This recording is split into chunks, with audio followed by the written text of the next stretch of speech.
Falar sobre o livro do Apocalipse geralmente evoca umas imagens bem específicas, não é? Com certeza. Catástrofes, o fim do mundo, uma certa dose de medo e, principalmente, muita confusão. Sim, é um texto que intimida. Exato.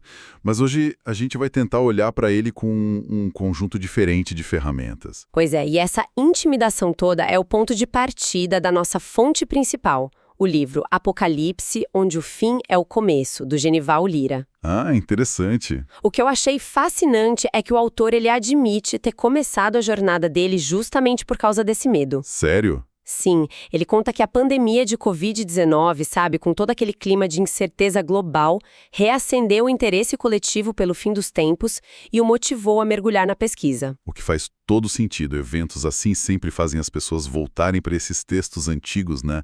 Procurando respostas. Uhum. E é por isso que a nossa missão aqui hoje, seguindo a proposta do livro, não é tentar prever o futuro.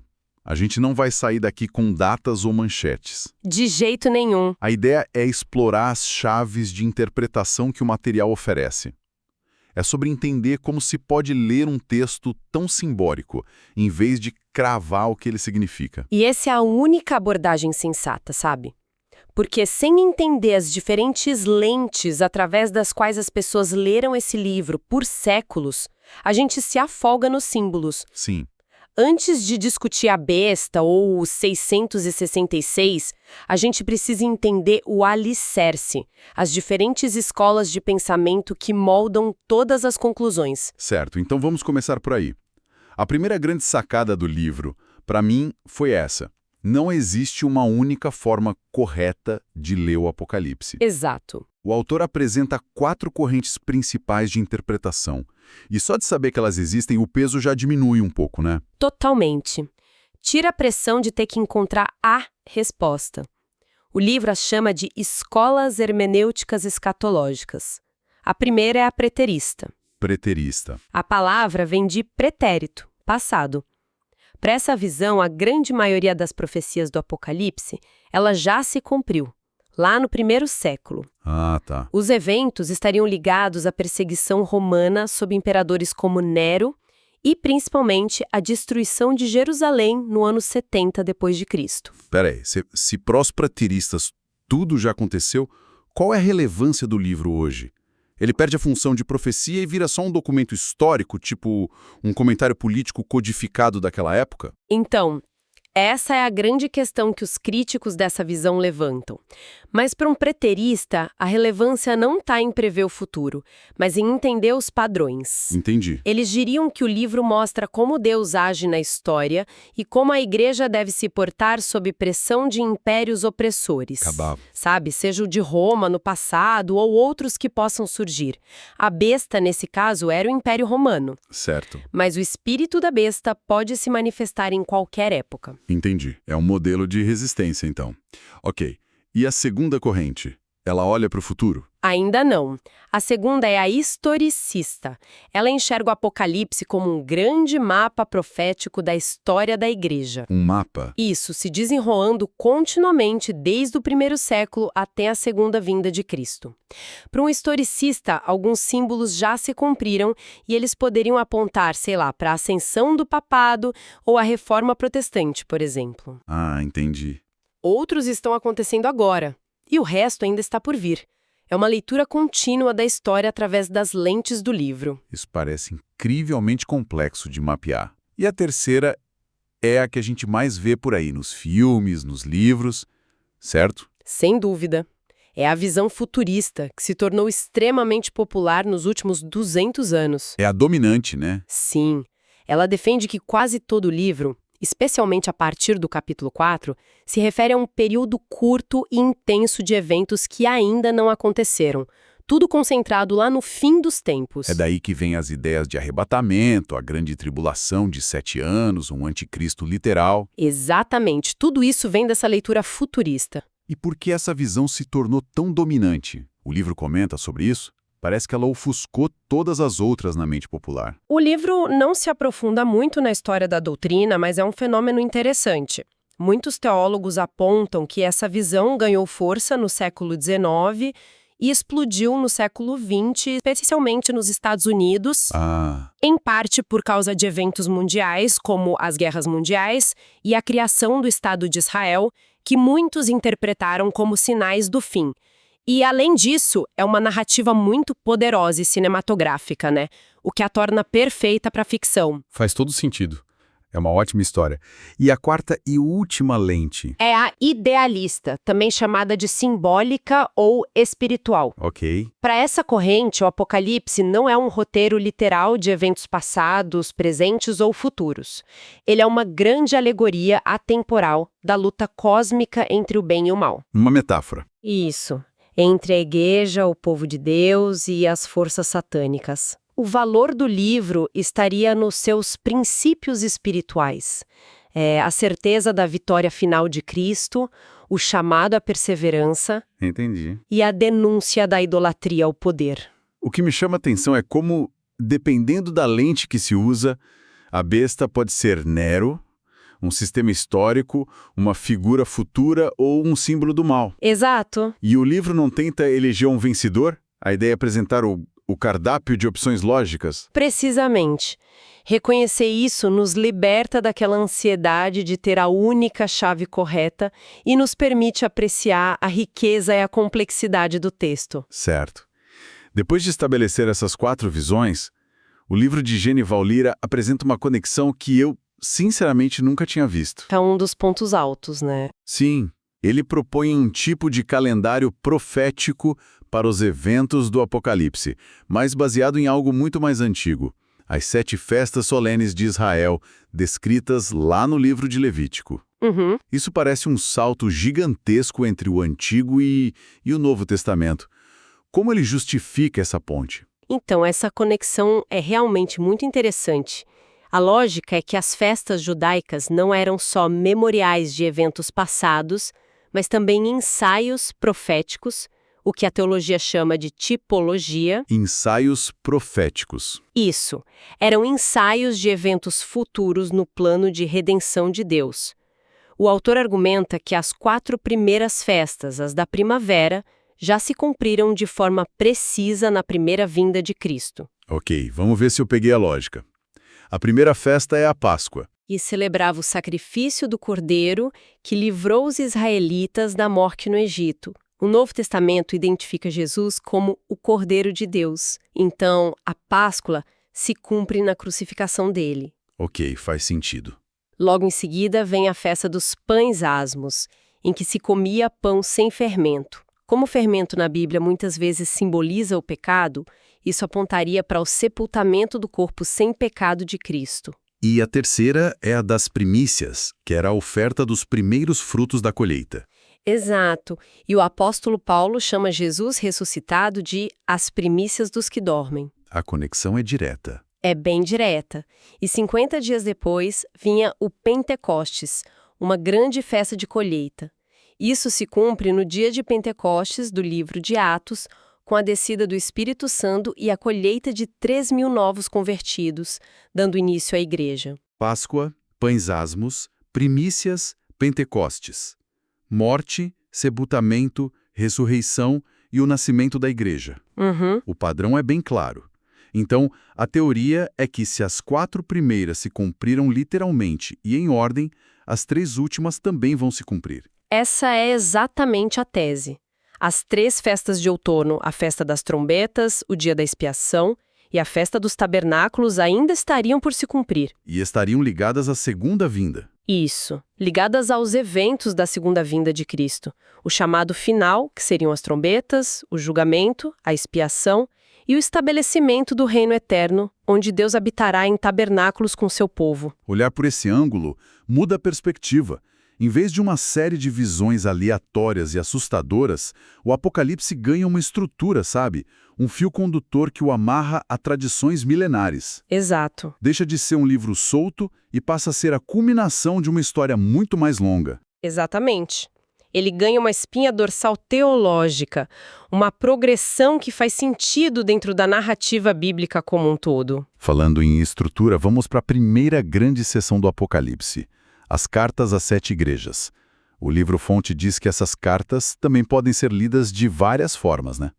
Sim, e essa flexibilidade é o que as mantém tão relevantes. A primeira leitura é a mais óbvia. Eram mensagens para 7 igrejas literais que existiam na Ásia Menor no primeiro século. Ok. A segunda é uma leitura historicista. Cada igreja representaria uma era sucessiva da história da igreja. Ah, como um mapa também. Isso. E a terceira, que talvez seja mais poderosa para nós hoje, é que elas representam 7 tipos ou estados de espírito universais que qualquer comunidade ou indivíduo pode vivenciar. E todas elas seguem um padrão bem definido, quase como um relatório de avaliação. Cristo se apresenta, faz um elogio, aponta uma crítica, dá um conselho e termina com uma promessa. O livro contrasta duas para ilustrar bem esse ponto: a de Éfeso e a de Laodiceia. Um contraste perfeito. Éfeso recebe muitos elogios. Era uma igreja trabalhadora, com doutrina sólida, paciente, que não tolerava falsos apóstolos. Parecia a igreja perfeita. Parecia. Mas a crítica, no entanto, é devastadora. Tenho contra ti que abandonaste o teu primeiro amor. Pesado. Muito. Fica claro que é possível fazer tudo certo pelos motivos errados, transformar a fé em puro ativismo ou rotina. É o perigo do ortodoxo de coração frio. E no extremo oposto temos Laodiceia, que é talvez a mais famosa das 7. Laodiceia é a única que não recebe um único elogio. É a igreja morna, que Cristo ameaça vomitar da boca. O problema deles não era heresia ou imoralidade, mas algo talvez mais sutil e perigoso: a autossuficiência. Eles diziam: sou rico, me enriqueci e de nada tenho falta. Certo. Mas a avaliação divina era o oposto. És um desgraçado e miserável e pobre e cego e nu.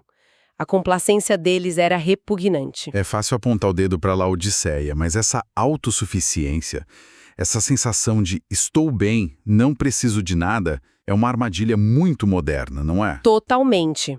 Numa sociedade que valoriza a independência e a autoconfiança acima de tudo, a condição de Laodiceia parece um alerta piscando em neon. Completamente. E é por isso que a interpretação delas como estados de espírito é tão forte.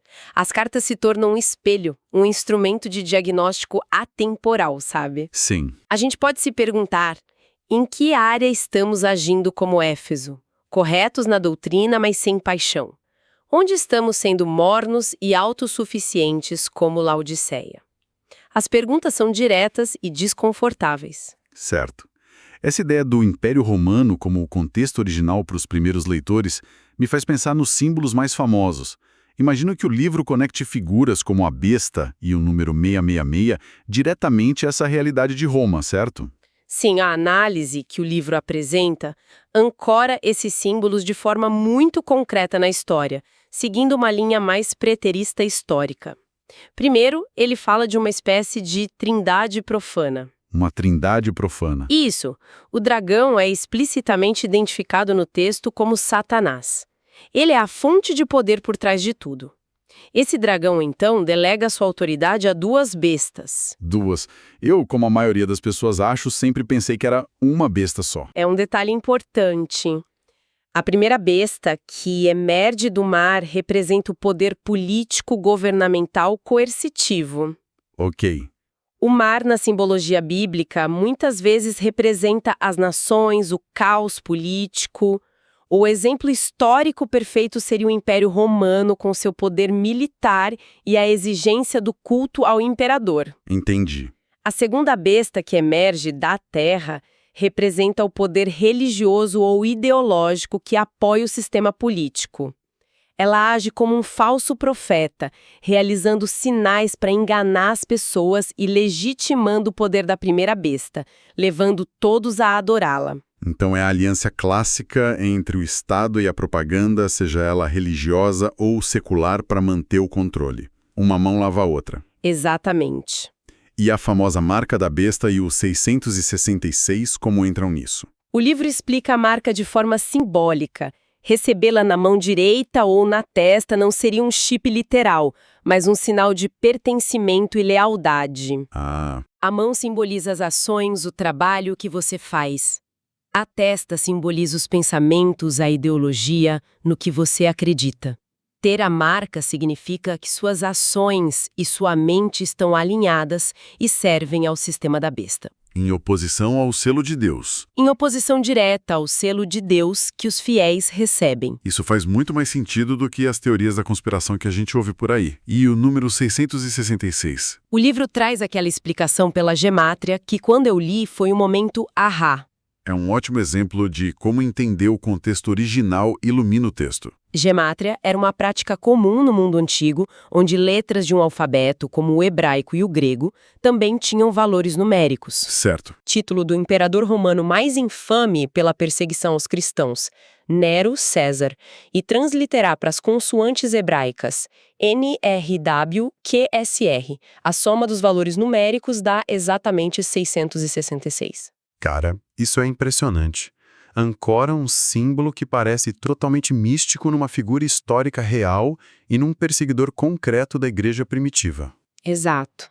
Mas isso não nos leva de volta àquela questão do preterismo. Se a besta era Nero, o assunto está encerrado? Não necessariamente, e aqui a síntese das visões é útil. A interpretação apresentada é que Nero foi a manifestação primária daquele arquétipo. O original, digamos. Isso. Ele foi o 666 original para os primeiros leitores. Mas o sistema que ele representava, o poder totalitário que se deifica, que exige adoração total e persegue quem não se conforma, é um padrão que se repete ao longo da história, em diferentes formas. Entendi. A besta é tanto um imperador do passado, quanto um arquétipo do poder estatal opressor de qualquer época. Então, recapitulando o que a gente viu com base no livro do Genival Lira, a chave para destravar o apocalipse não é achar uma resposta única e definitiva. De jeito nenhum. A chave é entender o conjunto de ferramentas. As 4 correntes de pensamento preterista, historicista, futurista e idealista nos dão as lentes para enxergar. Certo. Os padrões proféticos, como as 7 festas de Israel, oferecem uma estrutura, uma cronologia simbólica, e a compreensão do contexto histórico por trás dos símbolos, como 666 sendo Nero, ancora a visão no mundo real dos primeiros leitores. E com essas ferramentas, o Apocalipse se transforma. Deixa de ser só um livro sobre o fim do mundo e se torna uma reflexão profunda sobre o poder, a fé e a resistência contra sistemas de opressão. Exato. Algo que é relevante em qualquer momento da história, inclusive agora. O que nos leva a um último pensamento para reflexão, que o próprio texto provoca. No capítulo 12, o livro descreve que o dragão, ao ser derrotado, fica furioso e passa a perseguir o restante da descendência da mulher, os que guardam os mandamentos de Deus e têm o testemunho de Jesus. Em outras palavras, ele persegue aqueles que não se dobram ao sistema dele, que não recebem a marca. Exatamente.